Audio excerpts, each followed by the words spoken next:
ओम शांति। ओम शांति।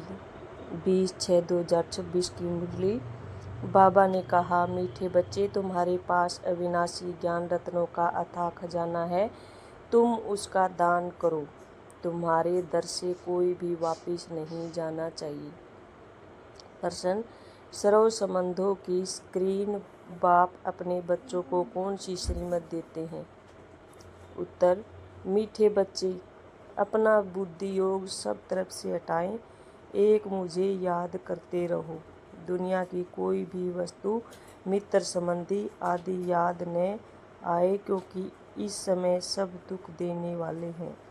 विश्व का मालिक बनना है तो जरूर 63 जन्मों का हिसाब किताब चुकतू करने की मेहनत करनी पड़े।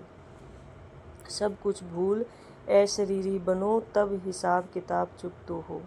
मैं सर्व संबंधों की स्क्रीन हूँ। ओम शांति। बाप दादा बच्चों से पूछते हैं कि किसकी याद में बैठे हो? शिव बाबा की। बुलंद आवाज़ में कहना चाहिए, शिव बाबा की याद में बैठे हैं। तुम बच्चे अर्थात आत्माओं का कनेक्शन है शिव बाबा से। तुम शिव बाबा के बनते हो इन द्वारा, क्योंकि शिव बाबा इनके द्वारा ही मिलते हैं। यह बीच में दलाल भी कहा जाता है। तुम्हारा दलाल से कोई कनेक्शन नहीं है, यह तो सिर्फ बीच में मार्फत है। लेन देन का सबका हिसाब किताब बाप से होना है, इनसे नहीं। इनका भी लेन देन बाप से है। यह भी उस बाप को कहते हैं, बाबा मेरा सब कुछ आपका है।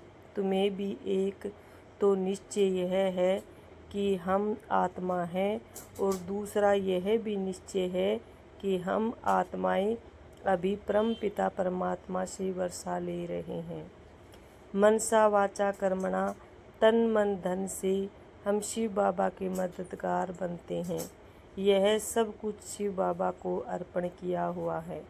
फिर शिव बाबा डायरेक्शन देते हैं, ऐसे ऐसे यह करो। इनको कहा जाता है श्रीमत। बाप खुद कहते हैं, मैं इस पुराने तन में प्रवेश करता हूँ। यह भी पतित से पावन बन रहे हैं। यह किसने कहा? शिव बाबा ने। यह भी पावन बन रहे हैं। इनका भी मेरे साथ हिसाब किताब है। इनके साथ कोई का हिसाब किताब नहीं। तुम चिट्ठी लिखते हो शिव बाबा, केयर ऑफ बर्मा, परंतु माया ऐसी है जो निरंतर याद करने नहीं देती। बुद्धि योग घड़ी घड़ी तोड़ देती है।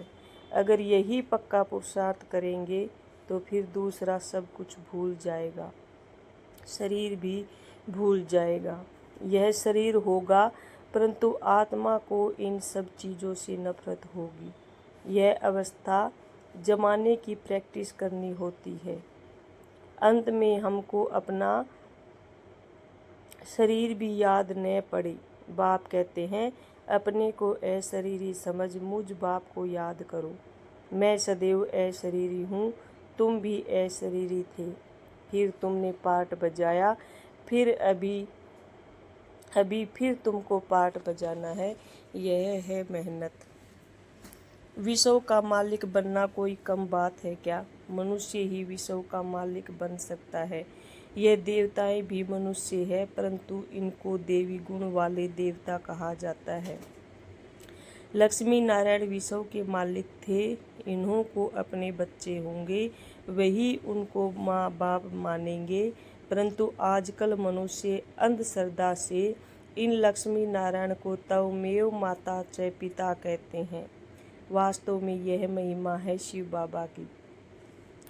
देवताओं की महिमा गाते हैं आप सर्वगुण संपन्न, परंतु उन्हों की पूजा क्यों करते हैं ये किसको पता नहीं है।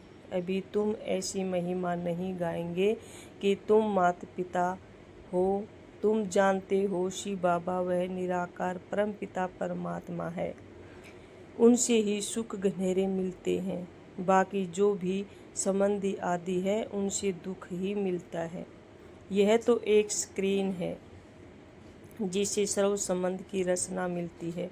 इसलिए बाप कहते हैं, मामा काका चाचा आदि सबसे बुद्धियोग हटाए, माँ में कम याद करो। तुम गाते भी हो, दुख हरता सुख करता, सर्व का सद्गति दाता एक ही है। वही हमारा सब कुछ है। लौकिक बाप से भी दुख मिलता है, बाकी टीचर है जो किसको दुख नहीं देते। टीचर पास जाकर पढ़ने से तुम शरीर निर्वाह करते हो। हुनर सिखाने वाले भी होते हैं, वह सब अल्पकाल के लिए टीचिंग करते हैं। भक्ति में भी महिमा एक राम अथवा परमपिता परमात्मा की ही करते हैं, उनको ही याद करते हैं। वास्तव में भक्ति भी एक की ही करनी है, वह एक ही तुमको पूज्य बनाते हैं। तुम पहले पहले एक शिव बाबा की पूजा करते हो, उनको स्तो प्रधान भक्ति कहा जाता है। फिर आत्मा भी स्तो प्रधान से स्तो रजो तमो बनती है। तुम समझते हो हम पुजारी बनते हैं, तुम पहले एक शिव की ही पूजा करते हो, फिर कलाएं कमती होती जाती है। भक्ति भी स्तो प्रधान से सतो रजो तमो बन जाती है। सारा ड्रामा तुम्हारे ऊपर ही बना हुआ है। आप ही पूजे आप ही पुजारी। जो 84 जन्म पूरे लेते हैं उनकी ही कहानी है, उनको ही बाप बैठ बताते हैं तुमने 84 जन्म कैसे लिए हैं। हिसाब ही उनका है।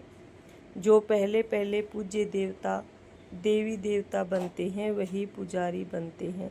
बाप कहते हैं मैं कल्प कल्प आकर तुमको पढ़ाता हूँ और देवी देवता धर्म की स्थापना करता हूँ, राजयोग सिखाता हूँ। भगवान तो एक ही होता है, वह तो कहते ठीक कर भीतर कण कण में परमात्मा है, परंतु ऐसे तो हो नहीं सकता। भगवान की तो महिमा अपरम अपार है। कहते हैं हे बाबा तुम्हारी गति मति न्यारी, अर्थात तुम्हारी जो श्रीमत मिलती है वह सबसे न्यारी है। बाप को कहते ही हैं गति सदगति दाता परम पिता परमात्मा, तो बुद्धि ऊपर में जाती है। दुख के टाइम उनकी ही याद आती है। अगर राम सीता बुद्धि में हो फिर तो सारा रामायण बुद्धि में आ जाए। तुम तो पुकारते ही हो उस समय एक बाप को, सिवाय एक बाप के कोई भी साकारी मनुष्य व आकारी देवता से बुद्धि नहीं लगानी है। पतित पावन है ही एक बाप। कोई भी सत्संग में जाकर यही गाते हैं पतित पावन सीताराम, अर्थ कुछ नहीं, यह सब है भक्ति मार्ग का गायन। सब रावण की जेल में है, भक्ति मार्ग में बहुत भटकते हैं, यहाँ भटकने की कोई बात नहीं। बाप समझाते हैं बच्चों को पॉइंट्स बुद्धि में अच्छी रीति धारण करनी है, पढ़ाई रेगुलर करनी है। अगर कोई कारण से सवेरे नहीं आ सकते तो दोपहर को आ जाना चाहिए।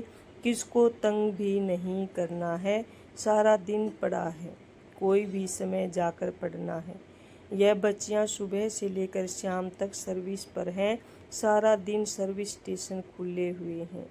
कोई भी आए उनको रास्ता बताना है, पहले पहले तो बताना है। विचार करो तुमको दो बाप हैं, दुख में पारलौकिक बाप को याद करते हैं ना। अभी शिव बाबा कहते हैं माँ में कम याद करो, मौत तो सामने खड़ा है। यह वही महाभारत लड़ाई है।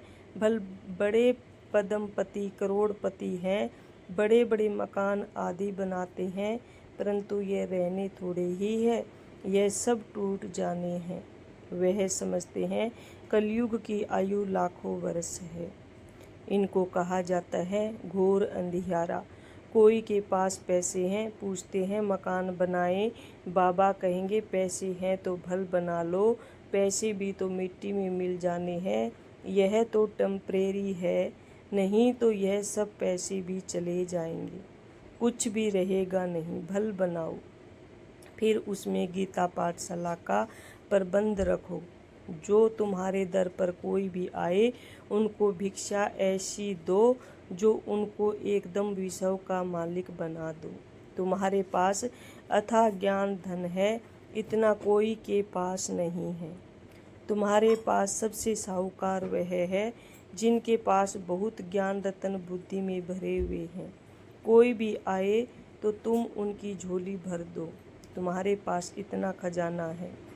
सिर्फ यह बोर्ड लगा दो, आओ तो हम आपको सदा सुखी स्वर्ग का वर्षा पाने का रास्ता बताएं। परंतु बच्चों में वह नशा नहीं रहता। यहाँ नशा चढ़ता है, बाहर जाने से भूल जाता है। शौक होना चाहिए। कोई भी आए उनको रास्ता बताएं जो बेड़ा पार हो जाए। तुम्हारे पास बहुत भारी धन है। कोई भी भिखारी आए व लखपति आए तो तुम उनको भी बहुत रत्न दे सकते हो। बाबा यहाँ नशा चढ़ाता है, फिर सोडा वाटर हो जाता है। बाबा तुम्हारी अविनाशी ज्ञान रत्नों से झोली भर देते हैं, परंतु नंबरवार है। किसकी तकदीर में है तो पूरी रीति धारण कर लेते हैं। बाबा कहते हैं, कोशिश कर तुम निरंतर याद में रहो। ऐसे नहीं कि सेंटर में जाकर एक जगह बैठना है। नहीं, चलते फिरते जो भी समय मिले बाप को याद करते रहना है। हाथ काटे दिल अर्थात बुद्धि का योग बाप के साथ हो। बाप की याद से तुम्हारा बहुत कल्याण होगा। 21 जन्म के लिए तुम साहूकार बन जाते हो। बेहद का बाप बेहद का वर्षा देते हैं। भारत स्वर्ग था, अब नरक है। बाप कहते हैं, अब मुझे याद करो तो तुम्हारी आत्मा तो प्रधान बन जाएगी। बाप को याद करेंगे तो नशा चढ़ेगा। हमारे जैसा धनवान सृष्टि में कोई नहीं है। बाप ही याद नहीं होगा तो धन कहाँ से आएगा। स्वर्ग में तो तुम बच्चों को अपार सुख मिलता है। शास्त्रों में तो कितनी दंत कथाएं लिख दी है। गाते भी हैं, राम राजा राम प्रजा, धर्म का उपकार है। फिर कहते, राम की सीता चुराई गई, बंदरों की सेना ली, आगे खुद भी पढ़ते थे, कुछ भी समझते नहीं थे। अब कितना समझ में आता है, कितनी वंडरफुल बातें लिखी हैं। बाप कहते हैं, मुझे प्रकृति का आधार लेना पड़ता है। त्रिमूर्ति में भी ब्रह्मा विष्णु शंकर दिखाते हैं, परंतु यह भी समझते नहीं कि विष्णु कौन है, कहाँ के रहने वाले हैं। विष्णु के मंदिर को नर नारायण का मंदिर कहते हैं, परंतु अर्थ कुछ भी नहीं समझते। विष्णु के यह 2 रूप लक्ष्मी नारायण हैं जो सतयुग में राज्य करते थे। अभी तुम मनुष्य से देवता बन रहे हो। कोई भी आए तो बोलो यह ब्रह्मा कुमार कुमारियां हैं, तो प्रजापिता ब्रह्मा सबका बाप हुआ। बहुत ढेर की ढेर प्रजा है, नाम तो सुना है ना। भगवान ने ब्रह्मा द्वारा ब्राह्मण रचे। बाप ने तो जरूर बच्चों को वर्षा तो दिया होगा ना। तुम बच्चों को विश्व का मालिक बनाते हैं। तुम शिव बाबा से वर्षा पाते हो। एक है लौकिक बाप, दूसरा है पारलौकिक बाप। अब यह तुमको अलौकिक बाप मिला है। यह तो जोहरी था, यह थोड़ी कुछ जानता था। इनके लिए कहते हैं कि इनके बहुत जन्मों के अंत के जन्म के भी अंत में इनमें प्रवेश करता हूँ। वानप्रस्थी बनने का रिवाज भी भारत में है। 60 वर्ष के बाद गुरु के पास चले जाते हैं। बाप इनमें प्रवेश कर कहते हैं, अब तुमको घर चलना है।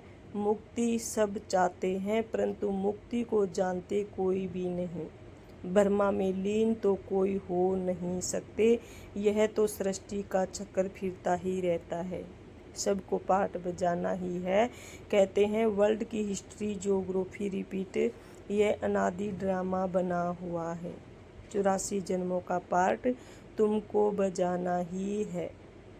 यह ज्ञान डांस होती है। वो लोग फिर डमरू दिखाते हैं। अब सूक्ष्म वतनवासी शंकर डमरू कैसे बजाएंगे। बाप ने समझाया है, तुम बंदर मिसल थे तो तुम बंदरों की सेना ली। तुम्हारे आगे बाबा ज्ञान का डमरू बजा रहे हैं, तुमको ज्ञान देते हैं। अभी तुम्हारी सूरत और सीरत दोनों पलट रहे हैं। काम चिता पर बैठ तुम काले हो गए हो। बाबा फिर तुमको ज्ञान चिता पर बैठाए, सूरत और सीरत दोनों पलटाए, सांवरे से गोरा बना देते हैं। यहाँ बाबा कितना नशा चढ़ाते हैं, फिर नशा गुम क्यों होना चाहिए। अच्छा, मीठे मीठे शिकवे दे बच्चों प्रति माता पिता बाप दादा का याद प्यार और गुड मॉर्निंग। रूहानी बाप की रूहानी बच्चों को नमस्ते। धारणा के लिए मुख्य सार। बाप ने जो अथाह ज्ञान का धन दिया है उसे धारण कर स्वयं भी साहूकार बनना है और सबको दान भी करना है। जो भी आए उसकी झोली भर देनी है। बाप की याद से ही कल्याण होना है, इसलिए जितना हो सके चलते फिरते बाप की याद में रहना है। सर्व संबंधों की रचना एक बाप से लेनी है। वरदान। सदा बिजी रहने की विधि द्वारा व्यर्थ संकल्पों की कंप्लेन को समाप्त करने वाले संपूर्ण कर्मातीत भव। संपूर्ण कर्मातीत बनने में व्यर्थ संकल्पों के तूफान ही विघ्न डालते हैं। इस व्यर्थ संकल्पों की कंप्लेन को समाप्त करने के लिए अपने मन को हर समय बिजी रखो। समय की बुकिंग करने का तरीका सीखो। सारे दिन में मन को कहाँ कहाँ बिजी रखना है यह प्रोग्राम बनाओ। रोज अपने मन को 4 बातों में बिजी कर दो। 1 मिलन रूह रियान, 2 वर्णन सर्विस, 3 मगन और 4 लगन। इससे समय सफल हो जाएगा और व्यर्थ की कंप्लेन खत्म हो जाएगी। स्लोगन। सफलता को परमात्म बर्थ राइट समझने वाले ही सदा प्रसन्नचित रह सकते